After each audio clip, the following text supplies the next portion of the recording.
to Jill of All Trades, and I am here with producer Kevin Bowe. Kevin, thanks for coming in today. Thanks for having me. Of course. I just wanted to start off with a few things that you're working on currently, you and the Vagabonds. Davina and the Vagabonds, yeah, we've been friends. I've been friends with her for many years, but she never asked me to produce her records. Wow. So I was feeling like a wallflower. And this one, I got a crack at it. We're only 2 days in, but those 2 days were amazing. Wow. I just wanted to ask, what got you started in the music industry to begin with?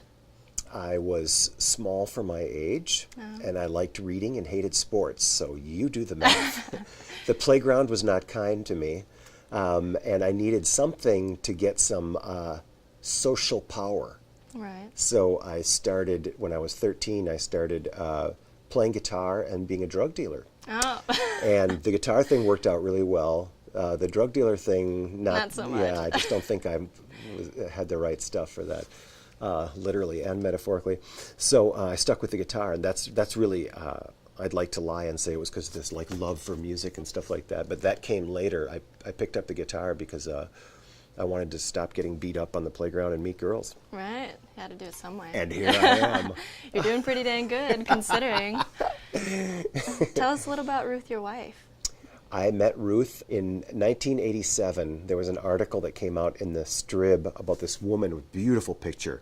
I have that picture hanging up in my studio. This woman opening up a nightclub, and this is back in 87. You know, the warehouse district was really just warehouses. Mm-hmm. There was First Avenue Club at one end and Runyon's at the other and the Loon in the middle, and that was it. Nothing else? Nothing else. Wow. All the action was on Hennepin.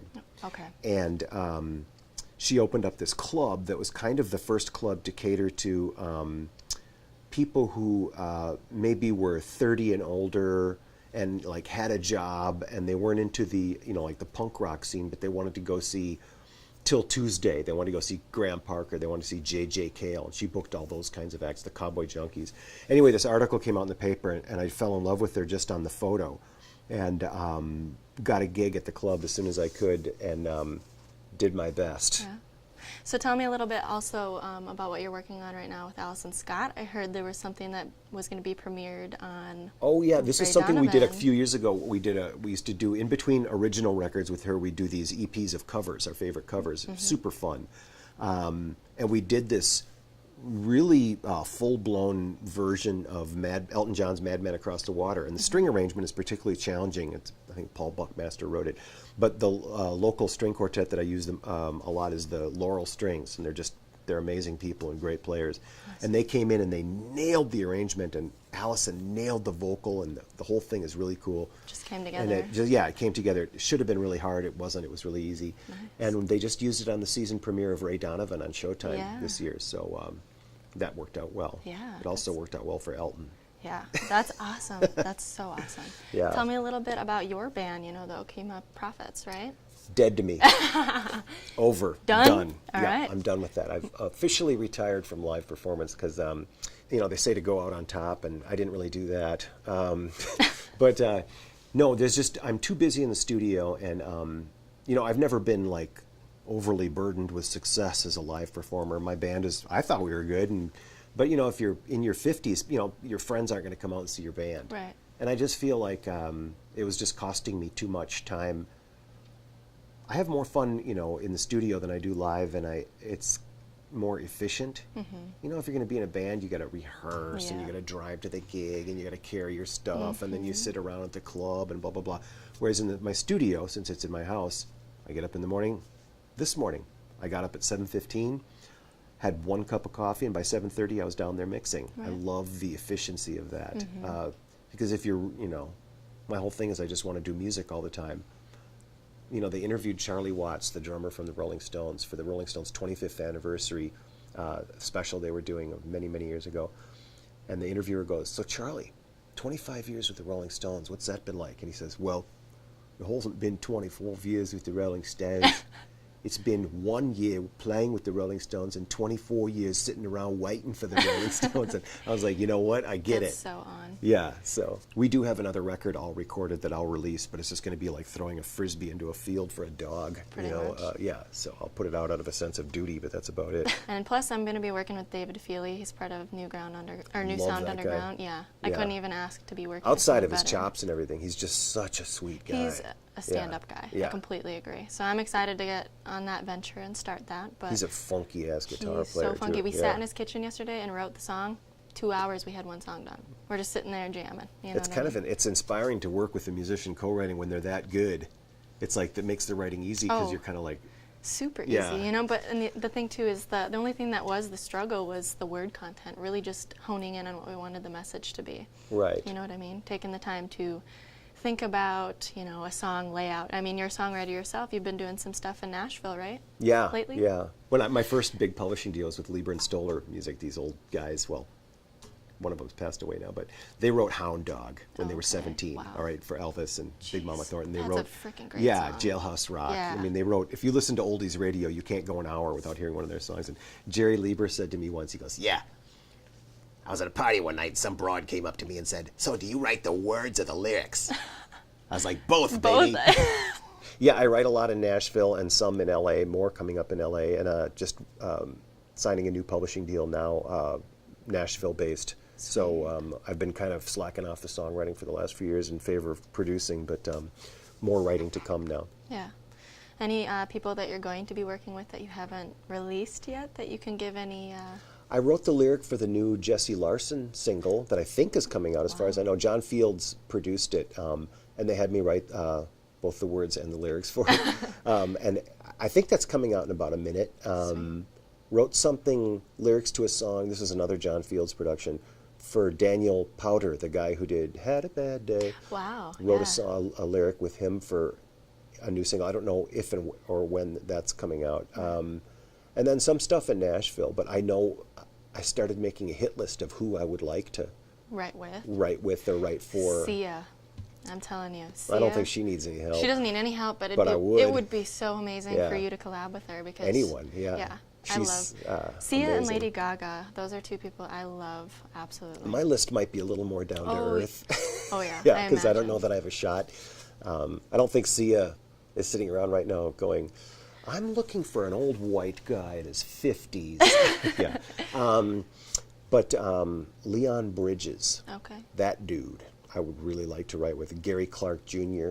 And then there's a bunch of Nashville artists in the Chris Stapleton gang, the new Right. kind of outlaw country. I'm a big fan of a lot of that stuff. See, I so. love that kind of stuff that's Yeah, coming me out too. too. There's so many different genres. I don't even know what genres to put it in anymore because it has so many influences. Yeah, you I know. The word genre these days is lost its meaning. There, musical boundaries. The minute you put one up, it gets torn down. Exactly. Which is, I think, a great thing. So what are we going to find you doing on your days off? I know it's very rare when you're not doing music, but what's something you like to do outside of that? About the only thing I do outside of music is go to movies with my wife or go out to dinner. I don't typically, after a day of mixing, it's going to be really hard to get me to go see live music. This Friday night, unless I have a band from out of town that I've worked with that's comes in town, then you really have to. It's rude to not go see him. So Tommy Castro is at Famous Days Friday night, and I'm definitely going to get out to see him. Sweet. And when a band does a CD release show for a record that I produced, I'll definitely go to that. Right. But after being in the studio all day, my ears need a break, and my music head needs a break. So we go to a lot of movies. That's awesome. Go out to dinner. Kind of is the Yeah. way, yeah. So tell me a little bit about the Grammys that you've won. I have never won a Well, Grammy. not one, but been a part of the 2 albums. I've written songs on 2 Grammy-winning albums. I got in trouble because some media person referred to me as Grammy-winning blah, blah, blah, Kevin Bowe. Then John Bream from the Star Tribune, we go way back, and have exactly the relationship that a critic and an artist should have, which is love-hate. Yep. He loves me and I hate him. No, I'm kidding. Anyway, so he emails me, goes, "You didn't win a Grammy." And I was like, well, number one of your people in your field got that wrong. I didn't say I won a Grammy. Anyway, so now I'm always quick to correct people. Like, oh, I didn't win a Grammy. I wrote songs on at a James album, bunch of songs, 4 songs. That album won a Grammy for Best Blues Album. And then I wrote 4 songs on Johnny Lang's Wander This World album, and that won Grammy for Best Blues Record. Very cool. See, that's still in my book. That's pretty big feat. Getting a Grammy for Best Blues Record is kind of like getting a Christmas card from your rich uncle with no money in it. I suppose. The cool thing about the Johnny album was that one of the songs I wrote with him went top 5, and there was money in that envelope. That was a good Christmas. And then the cool thing about the Etta James record, besides the fact that it was Etta James, which that was, I mean, that's awesome. Yeah. She was Etta great. James is wonderful. Yeah. And she was funny, and we got to be friends. I got to hang out with her a few times, which, I mean, just how would I, if I didn't do this for a living, how would I ever have a chance at hanging out with someone like that and experiencing that part of America, which is, if not gone, then on the way out. Yeah. So that was a gift. But one of the songs I wrote on that record with this other guy got used on The Sopranos over end title, and so that was super cool too. Wow. Yeah. So I do want to ask, what's one of your favorite projects you've worked on? I know it's probably a hard question, but one of the ones you felt the environment was the best, the band was the funnest, and you came out with a product that you couldn't have ever asked for. Everything with Communist Daughter. There's just, these people are so amazing to work with, and such just fun, just lovely people that you just would want to hang out with. There's no weak link in the band. Right. You know what I mean? A lot of bands you work with, it's just like, well, these guys are great, except for the drummer sucks. But there's no weak link, and they're also, what I like about Communist Daughters, they're all very idiosyncratic musicians in the sense that they're not just like Al, the guitar player. He's not just like really good, like cover of Guitar Player magazine good. He's weird good, and weird good is always better than regular good. Right. He's really good at being Al. Unique and eccentric. Yeah, Okay. and the same that goes from the songwriting, and what happens when Johnny and Molly sing together doesn't happen with other singers, and his writing and the whole thing. And so it's just really easy. Yeah. And Johnny and I, we've worked together for a long time now, so we hear things the same. I'm telling you, mixing these 4 songs for their new record, I've never gotten less mixed feedback in my life. Really? I do the mix because I know this guy, I know what he wants, and I get his music and love it. So I'd send him the mix, and he'd just get right back to me with maybe one little thing, and even that was like, or not. Right. Yeah, Kind of so like that up was to great. you. Yeah, That's yeah. awesome. Yeah, it was fantastic. Well, then you know you're doing your job right? And then there's other projects where the music is great, but it's challenging, like working with anything with Westerberg or the Replacements. I mean, you're going to definitely need knee pads, but then the results are, it's the Replacements. Right. You know what I mean? So it's just like no pain, no gain. Right. Although that can really be a pain. Yeah. Those guys, they know it too. I think they're proud of it. But I appreciate the challenge. Yeah. Etta was tough too. I imagine that Etta would be. Read her autobiography if you really want to scare yourself. Should. No, I don't know. No, it's really good. And you can tell she wrote it herself. Yeah. But it's called Etta James' Rage to Survive. She called me up. This producer I knew was going to produce her record, and he had asked me for some songs. And I sent them to him, and I never thought of it again. You think, oh, I'm never going to hear back from this. And then I get this phone call from the guy, and he goes, yeah, Kevin, this is like a year later, got someone here who wants to talk to you. And I'm like, okay. And he puts her on the phone. Kevin? Is this Kevin Bowe? This is Etta James. And I'm like, whoa. I think my heart would have fallen out of my butt at that moment. Way out my butt. And she was funny right from the beginning. She's like, boy, I'll never forget. She goes, boy, you bringing it all back home just like the Rolling Stones. And it was the first time I'd ever heard anyone call them the Rolling Stones instead of like white people say the Rolling Stones. Right. And I was just like, oh, just that. This is awesome. Just the emotion right there. Yeah. I swear, I just wanted to know, lastly, I guess, what's coming up this weekend or the following week that you have going on. Finishing mixing Handsome Midnight. One more Communist Daughter song to mix. Sweet. Going to see Tommy Castro Friday night. Check that out. If I have time, that car dealership jingle. And if there's time after that, which there won't be, but if there was, then I would get a few more mixes into that jazz record. Hey. And digging into some more Davina stuff. She's got to write some more songs, though. And, a chance we might get together to co-write for that record, which would be super fun. Yeah. She's never co-written with anyone Really? before, so I think she's a little nervous about it, understandably, because before I ever co-wrote, I mean, now it's like falling off a log, but at first, when I signed my first publishing deal, they're like, we're sending you to Nashville to co-write with people, and I'm like, say what now? Yeah, because it was always a really private kind of precious thing for me, Right. writing. But now it's just like, They do that stuff. oh, I'll write with the mailman, Oh, yeah. Oh yeah, Mailman's gonna pay homeless ya, people on the street, whatever, Right. I can write with anyone. I feel like writing's a whole nother thing, It's something you feel it comes very naturally. It does for me now. The only thing people say, like, do you ever get writer's block? It's like, I don't get writer's block. I always want to write. The only block is how much hours there in the day. You know what I mean? That's the thing. The only thing that holds you back. I was going to say, what is the best gift you can tell me about time management that helps you a lot? Because you do have so many things Well, going I on. know you well, and so I don't think you need any advice on time management, because that's what sets you apart from, if I could make an ageist comment here, from many in your age group, is your time management skills. But if I could maybe speak to young people as a whole, they asked this, I don't know if this is true or not, it's an old story, but they asked this sculptor, this artist, Auguste Rodin, and he did Rodin's The Thinker, that statue with the guy going like this. Yeah. The guy goes, how did you do it? And the artist goes, well, I had this big block of stone. I just carved away anything that didn't look like the dude. Wow. It's like, that's the way I think about time management. If you're, look at yourself, what you're doing right now. If you're doing something that isn't involved with getting you where you want to be, why are you doing it? You know what I mean? If your thing is video games, well, that's great if you want to work in the video game field. But if you don't, I'm not saying don't play video games, just be aware that you're doing something right now that's not getting you where you want to Right. be.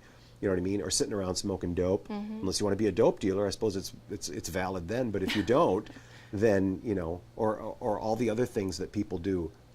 And I wouldn't even take it as advice, because, I don't know if it's a good thing or a bad thing that my life is so focused. But I don't watch sports. Right. I haven't got time for that. I couldn't see you as a sports watcher anyway. Hey. No, I get it. But to me, I'm like, what is this? Why? I don't get it. Yeah. I don't get it. I know millions of people get tons of enjoyment out of it. I'm glad they do. ESPN hires me to do music. Love ESPN. Really great to work for. But I don't know if I'm too focused or too selfish. I just don't understand. Right. You know what I mean? Well, if it doesn't fit you as a person too, I think that's part of those elements. Anything that works for you is you. Yeah, so. and what works for me is, the job that I wanted and the job that I got is very difficult to get. And it's a challenge, to stay in it too, especially once you get old, because, it's so easy to stop growing and become irrelevant. Yeah. You have to love the art that's coming out, in my case, the music. Now, you can't be one of those people, you can't be in the music business and go, today's music sucks. It's like, really? Really? Yeah. All of it? No. All that stuff coming out right now? No. It all sucks? That just means I stopped listening to music. Same with I miss analog tape. Really? Yeah. Or do you you're just lazy and you don't want to get into Or you don't what's wanna happening now. You learn. don't want to Yeah, learn or exactly. spend the money on it or whatever. I do want to learn and I do want to spend the money. And I do like a lot of music that's coming out now. So, but I always feel, I think it's maybe part of being self-employed. You always feel like you're being chased by a pack of wild dogs. Yeah. You know what I mean? And so I'm really focused on, I don't know, it's not like discipline though, because I don't go to the Vikings game because I don't want to go to the Right. Vikings game. It's not like, God, I want to go to the Vikings game, but instead I'll sit here and mix this record. Right. I love my job. Yeah. My How job can is you my fun. complain? Yeah. Yeah. Music. Yeah. Seriously. Yeah. So it's not a matter of discipline. It's a matter of oh man, I can't believe every day I can't believe I get to do this. Yeah. So. Well, thank you so much for coming in today. And I Thanks for appreciate having your me. time. Man. It's strange and it's strange and it's strange and it's strange and I thought that it was love at first sight, but what it really